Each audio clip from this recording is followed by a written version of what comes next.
وقت، بخت اور تخت ہمیشہ تبدیل ہوتے رہتے ہیں، ان کو کبھی بھی اپنی جاگیر نہیں سمجھنا چاہیے۔ موجودہ حالات میں کسی سے بحث نہ کریں۔ اگر کوئی کہے کہ ہاتھی اڑتا ہے تو اس کو بتائیں کہ آج ہماری تار پر بیٹھا تھا۔ حضرت علی کا فرمان ہے، بیوی تمہارے اخلاق کی پہلی گواہ ہے، اگر وہ تم سے مطمئن ہے تو سمجھو تم واقعی اچھے انسان ہو۔ جو تم سے چھوٹ گیا وہ تیرے لیے نہیں بنایا گیا تھا، اور جو تیرے لیے بنایا گیا ہے وہ ہرگز تجھ سے چھوٹے گا نہیں۔ ہر کوئی آپ کو نہیں سمجھے گا، اور یہی زندگی ہے۔ بنا کتابوں کے جو علم سکھایا جاتا ہے اسے زندگی کہتے ہیں۔ آپ نے کسی کا برا نہیں چاہا تو بس سکون سے جیئیں۔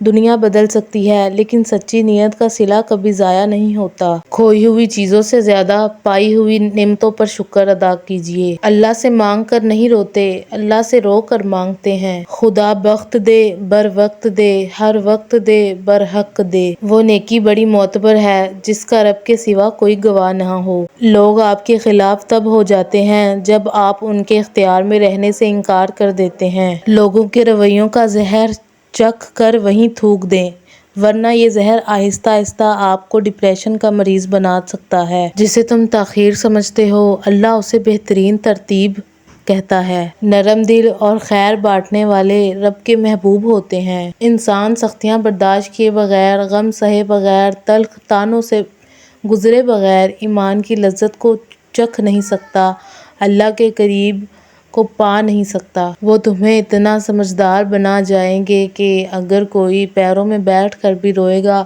تو تم مسکراؤ گے مگر بھروسہ نہیں کرو گے۔ اگر آپ نے کسی کے کردار کا اندازہ لگانا ہو تو یہ دیکھو وہ ہنستا کس بات پر ہے۔ زیادہ سوچنا انسان کو ختم کر دیتا ہے۔ بس دعا کرو اور رب پر چھوڑ دو۔ سنا تھا تھک ہار کر لوگ گھروں کو آتے ہیں، گھروں سے تھکے لوگ کہاں جاتے ہوں گے۔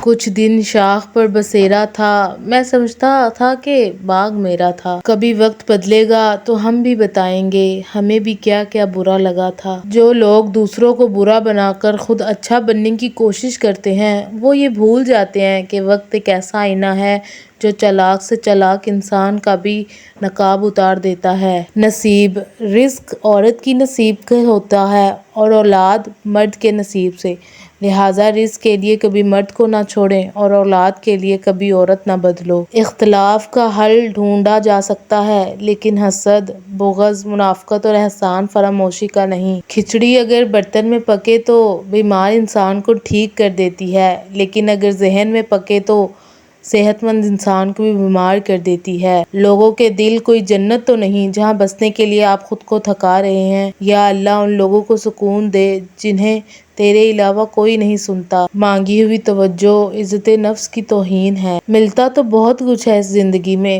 بس ہم گنتی اسی کی کرتے ہیں جو حاصل نہ ہو سکا۔ اپنے ماں باپ کو جی بھر کے دیکھا کریں، یہ اچانک چلے جاتے ہیں۔ سب راستے بند ہو سکتے ہیں مگر رب کی رحمت کا راستہ کبھی بند نہیں ہو سکتا۔ منافق، سب سے بڑا منافق اور قابل نفرت انسان وہ ہے جو آپ سے فائدہ بھی اٹھائے اور مطلب پورا ہونے پر آپ کی مخالفت بھی کرے۔ ہم سب مر جائیں گے، یہ حقیقت جاننے کے باوجود بھی ہم ایک دوسرے کے دل دکھاتے ہیں، ایک دوسرے کو اذیت دیتے ہیں۔ کوئی تم سے مل کر اپنی تازگی کھو دے اور مرجھا جائے تو تم سے کم ظرف اور بدقسمت انسان کوئی نہیں، پھر چاہے تم اپنی ذات کو لے کر ہی کتنے خوش کیوں نہ ہو۔ حضرت مولانا جلال الدین رومی۔ اگر تم اللہ کے ہاں اپنی حیثیت جاننا چاہتے ہو تو یہ دیکھو کہ اللہ نے تمہیں کس کام میں لگایا ہے۔ یہ آسمان ادب ہی کی وجہ سے روشن ہے اور فرشتے ادب ہی کے سبب معصوم اور پاک ہیں۔ بھروسہ کرنے میں بہت احتیاط کیجیے کیونکہ شیطان بھی پہلے فرشتہ ہوا کرتا تھا۔ ایک قطرہ ہی سہی مجھے ایسی صفت دے مولا،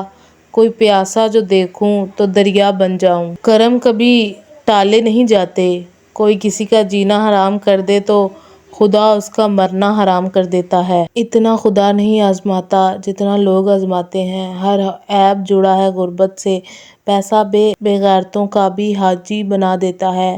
حسن کچھ دیر کا تماشا ہے، وفا ساری عمر کا قصہ ہے۔ اگر لوگ تمہیں چھوڑنے کے بعد واپس آئیں تو یاد رکھنا وہ تمہارا نیب البدل تلاش کرنے میں ناکام رہے ہیں۔ زندگی کا سبق کبھی بھی لوگوں کا تعارف جاننے سے حاصل نہیں ہوتا بلکہ ان کے اس سلوک میں پوشیدہ ہوتا ہے جو وہ آپ کے ساتھ کرتے ہیں۔ اگر حق کو پہچان نہیں سکتے تو باطل کے تیروں پر نظر رکھو، جہاں لگ رہے ہوں وہی حق ہے۔ مشکل وقت میں جس کو بھی پکارو گے مصروف ہی ملے گا، صرف اللہ ہی ہے جو ہر وقت تمہاری سنے گا۔ لوگوں کے قصور معاف کر دیا کرو، یہاں ہر کوئی امتحان میں ہے اور امتحان میں غلطیاں ہوتی ہیں۔ کنٹرول بہت ضروری ہے، اگر آمدنی نہیں ہے تو اخراجات پر، اور اگر معلومات نہیں ہے تو الفاظ پر۔ کل ایک انسان مجھ سے روٹی مانگ کر لے گیا اور کروڑوں دعائیں دے گیا، پتہ ہی نہ چلا کہ غریب کون تھا، وہ یا میں۔ یا اللہ نہ مغرور کرنے والا مال دے اور نہ مایوس کرنے والی غریبی، آمین۔ لوگوں کا ستایا ہوا مسجد گیا تاکہ اپنے رب سے ان ظالموں کی شکایت کرے، لیکن کیا دیکھتا ہے کہ یہ تو پہلی صفوں کے نمازی ہیں۔ ماؤں کے دشمن کبھی اولادوں کے خیر خواہ نہیں ہوتے۔ جس دن تم دوسروں کا درد خود پر محسوس کرنے لگو تو سمجھ لینا کہ تم اشرف المخلوقات ہو۔ شروع دن سے جو رستے مجھے پسند نہ تھے وہاں سے روز گزار رہی ہے زندگی۔ تمہیں اس سے بہتر دے گا جو تم سے لے لیا گیا ہے۔ پہلے خود کو ترجیح دیں، پھر اسے جو آپ کو ترجیح دے۔ ہم تو گردشوں سے گھرے ہیں، سنور جائیں گے، یہ جو نظروں سے گرے ہیں وہ کدھر جائیں گے۔ میں سب کو راضی کر سکتا ہوں لیکن حاسد کو نہیں، کیونکہ اسے خدا کی تقسیم پر اعتراض ہوتا ہے۔ شیخ سعدی رحمۃ اللہ۔ پھول ٹوٹ کر بکھریں تو راہیں حسین کر دیتے ہیں۔ اختلاف کے باوجود احترام سے پیش آنا کمزوری نہیں، بہترین تربیت کی دلیل ہے۔ قید کر دیا سانپوں کو یہ کہہ کر سپیروں نے، اب انسان کو ڈسنے کے لیے انسان ہی کافی ہے۔ کرو مہربانی تم اہل زمین پر، خدا مہربان ہوگا عرش بری پر۔ لوگ کہتے ہیں کہ کوئی چھوڑ کر چلا جائے تو کوئی مر نہیں جاتا، انہیں کون بتائے جدائی موت سے زیادہ سخت ہے۔ زندگی ایک کھیل ہے جس میں آپ کھلاڑی بھی ہو سکتے ہیں اور کھلونا بھی۔ ساری زندگی کوئی جینے کی وجہ نہیں پوچھتا، لیکن مرنے والے دن سب پوچھتے ہیں کیسے مرا۔ جس دن ہم یہ سمجھ جائیں گے کہ سامنے والا غلط نہیں، صرف اس کی سوچ ہم سے الگ ہے، اس دن زندگی سے بہت سارے دکھ ختم ہو جائیں گے۔ انسان اور کتے کا زوال تب شروع ہوتا ہے جب وہ دوسروں کے اشاروں پر اپنوں پر بھونکنا شروع کر دیتا ہے۔ ڈیئر اللہ، الحمدللہ for always being near even when no one else was. You never left me alone. So much love for you my رب۔ جاہل صرف وہ نہیں ہوتا جو تعلیم یافتہ نہ ہو، جاہل وہ بھی ہوتا ہے جس نے ڈگریوں کے ڈھیر لگا رکھے ہوں مگر اپنے ظرف میں وسعت، لہجے میں نرمی اور طبیعت میں انکساری نہ پیدا کر پایا ہو۔ جو اللہ کو وکیل بنا لیتا ہے وہ مقدمے جیت جایا کرتا ہے۔ حسبنا اللہ و نعم الوکیل۔